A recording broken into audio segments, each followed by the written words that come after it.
السلام علیکم ویورز، میرا نام عطاء الرحمن اور آپ دیکھ رہے ہیں عطاء بخاری یوٹیوب چینل۔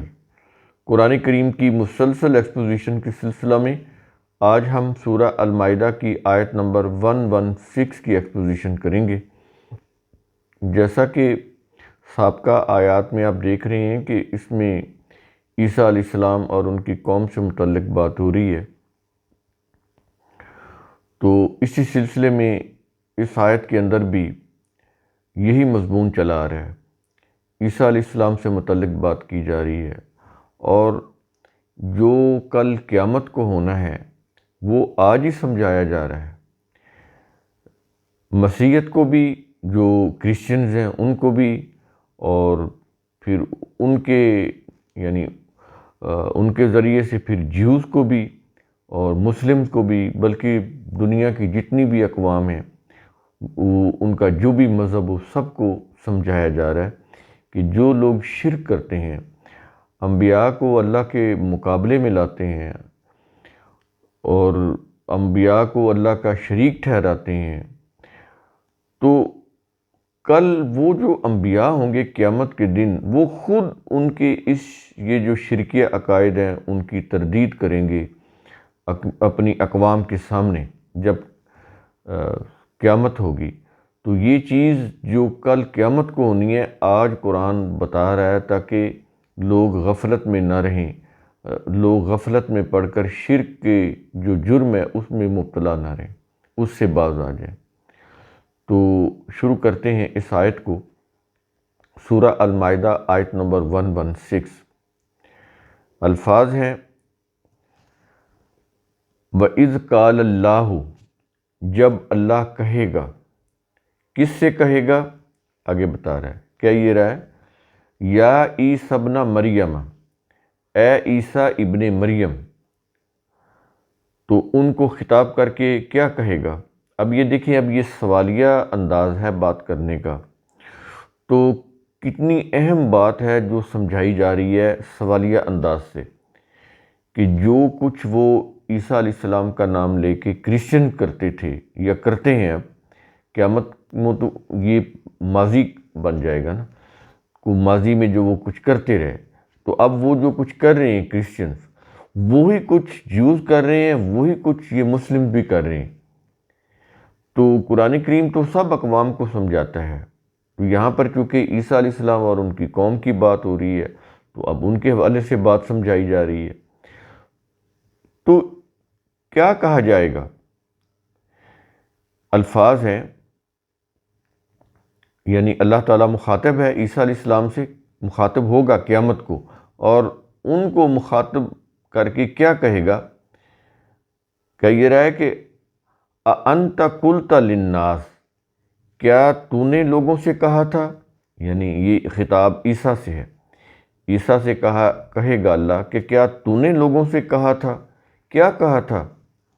آگے یہ کہا جا رہا ہے کہ اتخذونی و امی الہین، کیا تم مجھے اور میری ماں کو بھی دو الہ بنا لو، ایک تو عیسیٰ علیہ السلام اور پھر آگے ان کی والدہ مریم۔ تو اب یہاں پر لفظ ہے الہین، الہین ہوتا ہے دو الہ، یعنی دو خدا، کہ اے عیسیٰ کیا تم نے ان کرسچن کو کہا تھا کہ وہ تجھے اور تیری ماں کو دو خدا بنا لیں؟ یہ سوال کیا جائے گا عیسیٰ علیہ السلام سے، اور سامنے وہ قوم کھڑی ہوگی، وہ جو کرسچنز ہیں۔ سمجھ آ رہی ہیں؟ یہ پورا قرآن کریم ایک منظر پیش کر رہا ہے، جو کل کو ہونی ہے بات آج بتا رہا ہے، تاکہ کوئی یہ نہ کہے کہ ہمیں سمجھ نہیں آئی، ہمیں پتہ نہیں چلا، اور وہ کوئی عذر بنانے لگ جائیں۔ کوئی عذر نہیں قابل قبول ہوگا، بالکل بھی کوئی عذر قابل قبول نہیں ہوگا۔ آج جب کوئی کسی مجرم کو اسٹیٹ کی طرف سے یا عدالت کی طرف سے سزا ملتی ہے، تو وہ مجرم یہ نہیں کہتا کہ مجھے تو اس قانون کا پتہ ہی نہیں تھا۔ یہ چیزیں آپ سمجھ لیں، شرک جو ہے یہ اولین جرم ہے، بغاوت کا جرم ہے، اور بغاوت کا جرم کبھی بھی قابل معافی نہیں ہوتا۔ یہ چیز ذہن میں رکھیں، خواہ وہ آدمی کتنا ہی نیک پرہیزگار پارسا کیوں نہ ہو۔ بغاوت کا جو جرم ہے، کوئی پارسائی اس کو بچا نہیں سکتی کہ یہ پارسا ہے، یہ اتنا بڑا جرم ہے۔ تو شرک جو ہے یہ بغاوت کا جرم ہے جس کی معافی نہیں ہے۔ ہاں، دنیا میں اگر آپ وہ چھوڑ کر صحیح نظریہ اپنا لیں، صحیح عمل اپنا لیں تو پھر ٹھیک ہے، وہ اس کا مداوع ہو سکتا ہے، لیکن وہ زندگی میں ہے۔ جب زندگی ختم ہو گئی تو پھر اگر موت جو ہے وہ اسی شرک کے اوپر ہوئی ہے تو پھر اس کا کوئی حل نہیں ہے، پھر تو اس کو سزا مل کر رہے گی۔ تو کہا یہ جا رہا ہے کہ کیا تو نے لوگوں سے کہا تھا اے عیسیٰ کہ تم مجھے اور میری ماں کو بھی الہ بنا لو، یعنی خدا بنا لو؟ کیا تم نے اپنی قوم سے، کرسچن سے یہ کہا تھا؟ اور خدا بنا لو کس کو چھوڑ کر؟ آگے الفاظ ہیں، کہتا ہے من دون اللہ، اللہ کے علاوہ، کہ تم اللہ کے علاوہ مجھے اور میری ماں کو الہ بنا لو، یعنی خدا بنا لو۔ کیا تم نے یہ کرسچن سے کہا تھا؟ یہ تھوڑا سا میں رپیٹ اس لیے کر رہا ہوں تاکہ بات کلیئرٹی کے ساتھ سمجھ آ جائے۔ اب عیسیٰ کا جواب سنیے کہ عیسیٰ علیہ السلام جواب کیا دیں گے اس سوال کے جواب میں۔ اگلے الفاظ ہیں، لفظ ہے کالا، وہ عیسیٰ کہے گا۔ کیا کہے گا؟ اب عیسیٰ علیہ السلام کا جواب سنیے۔ وہ یہ کہیں گے کہ سبحانک، اے اللہ تو بلند و بالا تر ہے، تو سبحان ہے۔ یہ سبحان ہوتا ہے جو دور، کسی جگہ سے دور واقع ہو، کہ وہاں تک کسی کی پہنچ یا رسائی نہ ہو، تو وہ چیز پھر پاکیزہ بھی ہوتی ہے۔ بیسیکلی اس کا معنی بلند و بالا، دور۔ تو کہتا ہے کہ تو بہت بلند و بالا تر ہے۔ کس سے؟ کہ تیرا کوئی شریک ہو، یہ ممکن نہیں ہے۔ تو بہت بلند و بالا ہستی ہے، بڑی بلند تر ذات ہے کہ تجھ تک کوئی پہنچ سکے یا تیرا کوئی ہم شریک ہو سکے، ایسا تو ممکن ہی نہیں ہے۔ یہ ہے کہ سبحانک، کہ تو بلند و بالا تر ہے، لہذا تیرے علاوہ ہرگز بھی کوئی الہ نہیں ہو سکتا اور نہ ہے۔ یہ ہے اس کے معنی۔ تو یہ کچھ کہنے کے بعد عیسیٰ علیہ السلام پھر آگے مزید کہیں گے اللہ کے سوال کے جواب میں۔ الفاظ ہے کہ ما یکون لی، میرے لیے لائق نہیں تھا، یا میرے لائق نہیں تھا، یا مجھے یہ بات زیب نہیں دیتی تھی۔ کیا؟ الفاظ ہے، کہتا ہے کہ ان اقولا، یہ کہ میں کہوں۔ کیا کہوں جو مجھے زیب نہیں دیتا تھا؟ آگے ہے، کہتا ہے کہ ما، وہ بات جس کے کہنے کا۔ ما، اب یہ دیکھیں چھوٹا سا ایک لفظ ہے، یہ ٹرانسلیشن کے اندر بھی ما کو جو ہے میں نے علیحدہ ایک رو میں لکھا ہے تاکہ بات واضح ہو کہ ما یہاں پر میننگ کیا دے رہا ہے۔ وہ بات جس کے کہنے کا، اور اس کے بعد کون سی بات کہتا ہے؟ لیس لی بحقی، مجھے کوئی حق ہی نہیں، یعنی مجھے یہ لائق ہی نہیں دیتا تھا کہ میں وہ بات کہوں جس کے کہنے کا مجھے کوئی حق ہی نہیں تھا، کہ تم اللہ کو چھوڑ کر یا اللہ کے علاوہ مجھے الہ بنا لو، مجھے خدا بنا لو، یا میری ماں کو الہ بنا لو، خدا بنا لو۔ یہ تو میرے لائق ہی نہیں تھا، مجھے زیب ہی نہیں دیتا تھا کہ میں یہ بات کہتا۔ اور پھر ایک اور بات عیسیٰ علیہ السلام کہیں گے، بڑی ہی یوں کہہ لیں کہ آپ یعنی سن کے انسان کو وجد طاری ہو جاتا ہے۔ وہ یہ کہیں گے کہ اللہ سے مخاطب کر کے کہ ان کنتو قلتہ، اگر میں ہوں کہ میں نے وہ بات کہی جو مجھ سے پوچھی جا رہی ہے کہ اے عیسیٰ کیا تو نے کہا تھا اپنی قوم سے کہ وہ تجھے اور تیری ماں کو الہ بنا لیں اللہ کو چھوڑ کر؟ اب اس کے جواب میں عیسیٰ یہ کہہ رہے ہیں کہ اگر میں ہوں کہ میں نے وہ بات کہی تو پھر کیا ہے؟ کہتا ہے فقد علمتہ، تو یقیناً تو اسے جانتا ہے۔ اگر میں نے کوئی ایسی بات کہی ہے تو وہ تو تیرے علم میں ہونی چاہیے، میں نے تو نہیں کہا۔ تو اس کا مطلب کیا ہوا؟ یہ بات کو سمجھانا تھا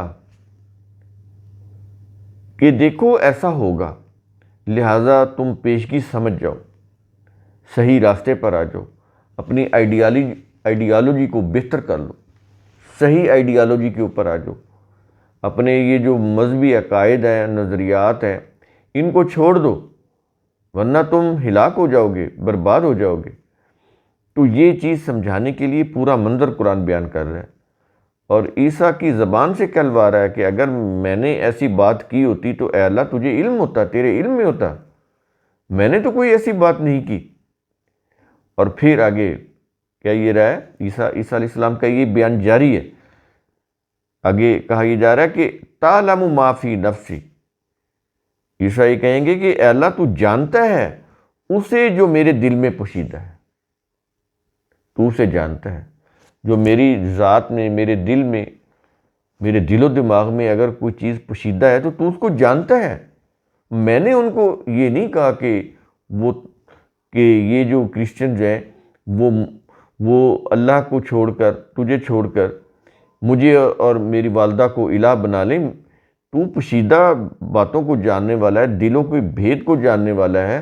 میں نے ان کو یہ بات نہیں کہی، انہوں نے تو میرے نام سے منسوب کر کے یہ جو مذہبی عقائد بنائے اور مجھے تیرا شریک بنایا، میں نے ان کو نہیں کہا، انہوں نے بنایا۔ ان کے جو مذہبی پیشوا تھے انہوں نے بنایا، انہوں نے ان کو اس عقیدے کے اوپر چلایا۔ میں نے ان کو کوئی ایسی بات نہیں کی، اگر میں نے کہی ہوتی تو اے اللہ تیرے علم میں ہوتا، میں نے ایسا کچھ نہیں کہا۔ اور آگے الفاظ ہیں کہ ولا اعلم ما فی نفسی کا، اور میں نہیں جانتا اسے جو تیری ذات میں پوشیدہ ہے۔ اب یہ دیکھیے کتنا اقرار ہے، کتنے زبردست انداز سے، کہ پہلے وہ یہ کہہ رہے ہیں کہ اگر ایسی کوئی بات میں نے کہی ہوتی تو اے اللہ تجھے اس کا علم ہوتا، کیونکہ تو اسے جانتا ہے جو میرے دل میں پوشیدہ ہے، لیکن میں نہیں جانتا اس چیز کو جو تیری ذات میں پوشیدہ ہے، تو جانتا ہے۔ اور اس کے بعد آیت کا جو اختتام ہے وہ اس کے اوپر ہو رہا ہے کہ انکا انت علام الغیوب، بلا شبہ تو ہی غیب کی باتوں کو خوب جاننے والا ہے۔ یعنی اس آیت کے اوپر اب یہ دیکھ لیں، جب بھی کوئی آیت ختم ہوتی ہے تو اس میں ایک سم اپ دیا ہوتا ہے کہ بلا شبہ تو ہی غیب کی باتوں کو جاننے والا ہے۔ تو میں نے ان کو ایسی کوئی بات نہیں کی کہ وہ تجھے چھوڑ کر مجھے اور میری والدہ کو الہ بنا لیں، یعنی دو خدا بنا لیں۔ اگر میں نے ایسی بات کہی ہوتی تو اے اللہ تیرے علم میں ہوتا، کیونکہ تو غیب کی چیزوں کو جاننے والا ہے، میں نہیں جانتا، تو جاننے والا ہے، اور تو جانتا ہے کہ میں نے ان کو ایسی کوئی بات نہیں کی۔ یہ ہے بڑا ہی خوبصورت انداز ہے، بڑی ہی خوبصورت منظر کشی ہے، جو قیامت کے دن جو کچھ ہونا ہے، جو سوال جواب ہونے ہیں، انبیاء کو ان کی امتوں کے سامنے کھڑا کیا جائے گا، کھڑا کر کے ان سے سوال جواب ہوگا ان سے متعلق۔ تو پھر بتائیں کہ اس وقت کیا حال ہوگا ان امتوں کا کہ جو اپنے نبیوں سے منسوب کر کے اپنے جو انہوں نے عقائد، مذاہب، مسالک بنائے اور لوگوں کو ان کے اوپر چلایا، تو ان کا پھر کیا انجام ہوگا جب انبیاء خود ہی ان کے عقائد کا، ان کے مسالک کا انکار کر دیں گے، تردید کر دیں گے۔ تو پھر یہ بتائیں کہ یہ جو مذہبی جو آپ کے لیڈرز ہیں، پیشوا ہیں، یہ آپ کو بچا لیں گے اللہ کے عذاب سے؟ وہ انبیاء نہیں بچا سکیں گے تو یہ کیسے بچائیں گے؟ یہ تو خود بھی جائیں گے جہنم میں، اور اپنے جو فالورز ہیں ان کو بھی لے ڈوبیں گے، بلکہ فالورز تو ان کو لعنت ملامت کریں گے کہ ہم تمہاری وجہ سے آج جہنم میں جا رہے ہیں۔ تو وہ کہیں گے کہ ہماری وجہ سے تم کیوں جہنم میں جا رہے ہو؟ تم ہماری جماعت میں اس لیے شامل ہوئے کہ تمہارا مفاد تھا ہماری جماعت میں شامل ہونا، تو تمہارے مفاد میں تھا، تو تم نے ہم پر کوئی احسان نہیں کیا۔ تم ہماری جماعت میں اس لیے شامل ہوئے کہ تم نے فائدے اٹھانے تھے، تو وہ تم نے اٹھائے، تو آج ہمیں کیوں لعنت ملامت کر رہے ہو؟ ہم نے تمہیں کوئی زبردستی اپنی جماعت میں لے کر آئے تھے۔ تو یہ مکالمے یہ بھی قرآن کے اندر ہیں، وہ جب اپنی جگہ پہ آئیں گے تو ہم وہاں پر ان کو بیان کریں گے۔ تو یہ سارے جو قرآن کریم نے پوری منظر کشی کر کے یہ سارے حقائق کو سامنے رکھا ہے، تاکہ کل کو یہ کوئی نہ کہے کہ ہمیں خبر نہیں ہوئی، اور وہ شرک کی وہ جو پسٹیاں ہیں اس میں غرق ہوتا رہے۔ اپنے آپ کو سدھار ہی نہ پائے، تو قرآن کریم پورے وضاحت کے ساتھ ان چیزوں کو سمجھاتا ہے۔ تو قرآن کریم کا اصول ثم تتفکروا، اس کی روح سے آپ خود بھی سوچا کریں، سمجھا کریں، غور و فکر کیا کریں۔ شکریہ۔